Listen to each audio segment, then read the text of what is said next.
भोग लगाए, अर्पित किए, तुम पाने के लिए उत्साहित कैसे हो रहे हो? जिन वस्तुओं को निषेध किया गया है उनकी तरफ स्वप्न में भी अगर गति हो तो जलन होनी चाहिए कि स्वप्न में भी हमने कैसे स्वीकार कर लिया। कभी कभी ऐसा लगता है कि भगवत प्राप्ति बहुत कठिन है, ये समझने वाले नहीं। मेढक को तौलने का अगर हमें आदेश मिले तो तौलना बहुत कठिन है। 5 रखो, 2 उधर छिटक के चले गए, उनको घसीटो तो 3 पहले वाले फिर उतर के चले, ऐसे है। सावधान हो जाओ, ये आज्ञा का उल्लंघन तुम्हारे लिए नारकी गति का काम करेगा। अगर आज्ञा है कि अमृत नहीं पीना तो मत पीना, नहीं वो विष हो जाएगा।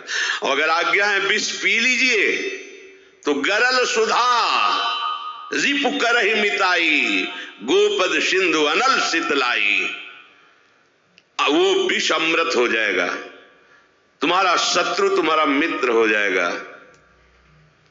ये भव समुद्र गाय के खुर के गड्ढे के समान हो जाएगा। आज्ञा पालन बहुत बड़ी सिद्धि है। ये मूढ़ता का त्याग कीजिए। आप जानते हो, जानते नहीं है? नहीं, तुम नहीं जानते हो, तुम्हें वो जान रहे हैं। अगर तुम अपना आनंद चाहते हो, सुख चाहते हो तो आज्ञा पालन करो, इसी से देहाभिमान गलित होगा। तुम्हारी एक एक वृत्ति उस सर्वात्मा प्रभु बैठे देख रहा है और उन्हीं की रिझाने के लिए तो तुम्हें मानव देह मिली, भगवत मार्ग मिला। ये ध्यान रखो, एक बार भी बिना भोग अर्पित किए हुए जो पाओगे वही तुम्हारी बुद्धि भ्रष्ट कर देगा। देख लो आंख खोल के कैसे बुद्धि भ्रष्ट होती है। वो अपने आराध्य देव इष्ट देव की ही निंदा करने लगता है, आराध्य देव इष्ट देव के विपरीत चलने लगता है। ये बुद्धि गिरी मतलब सर्वनाश, जो शास्त्र में कहा गया है, कामः संजायते क्रोधा क्रोधा स्मृति विभ्रमा स्मृति भ्रंशात् बुद्धिनाशो, बुद्धिनाश को ही कहा गया प्रणश्यति, नष्ट हो गया, वो किसी काम का नहीं।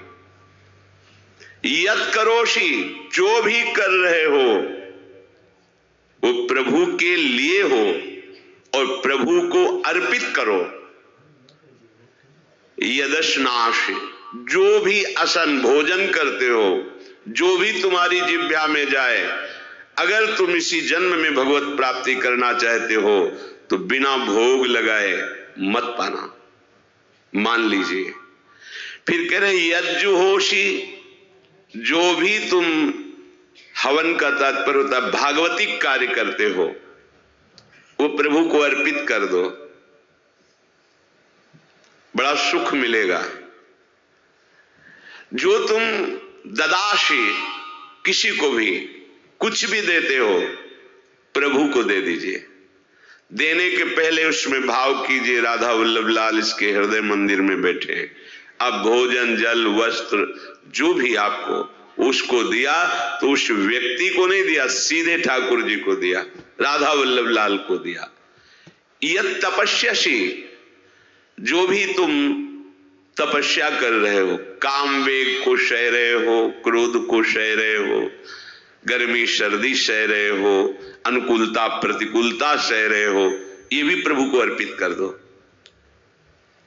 भगवान आदेश कह रहे हैं तत्कुरुष्व मदर्पणम, ये सब मेरे को अर्पित करने का मतलब मेरी पूर्ति नहीं हो जाएगी, तेरी पूर्ति हो जाएगी। भला ये सब नदियां समुद्र में गिरना बंद कर दे तो समुद्र घट जाएगा क्या? यद्यप समुद्र प्राकृतिक है, चिदानंद नहीं, भगवान तो चिदानंद समुद्र है।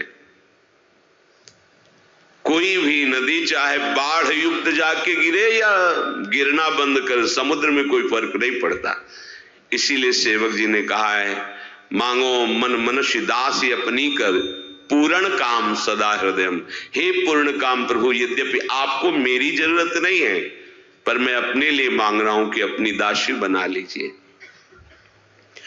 मद भक्तो मईश्वरे सर्वज्ञे परम गुरु वासुदेवे समर्पित सर्वात्म भावः यत् पश्यति शृणोति स्पृशति वा सर्वमेव भगवान वासुदेवः इत्येवं गृहाविष्ट बुद्धिर मद भक्तः सन एतत् यथोक्तम सम्यक दर्शनम विज्ञाय मद भावाय मम भावो मद भावः परमात्म भावस्तस्मै परमात्म भावो योपपद्यते युज्यते घटते मोक्षम गच्छति।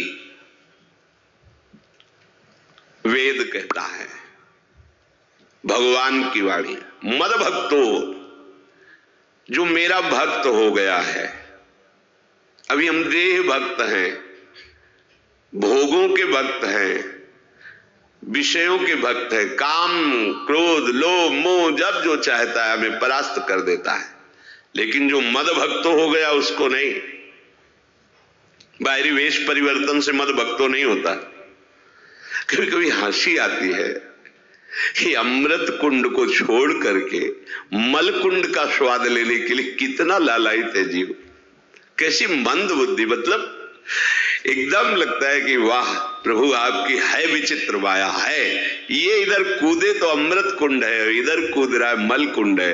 वो जानबूझ करके अमृत को त्याग करके मल कुंड में जा रहा है।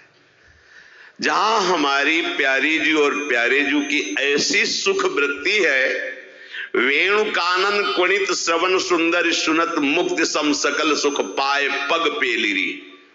मोक्ष सुख को भी लात मार करके जिस सुख में बढ़ा है, कैसा कैसा तुम्हारा आश्रय है। हमारे युगल सरकार का ऐसा सुख है कि मोक्ष सुख थूक देने योग्य हो जाता है, और आप युगल सरकार को एक तुच्छ विषय के लिए छोड़ देते। कैसे भक्त हो तुम, कैसे हो तुम? खुद प्रश्न करके देखो।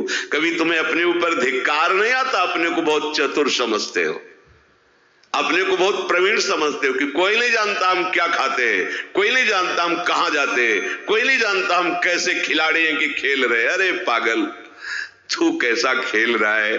ये जगन नाटक वैभवा वो बैठ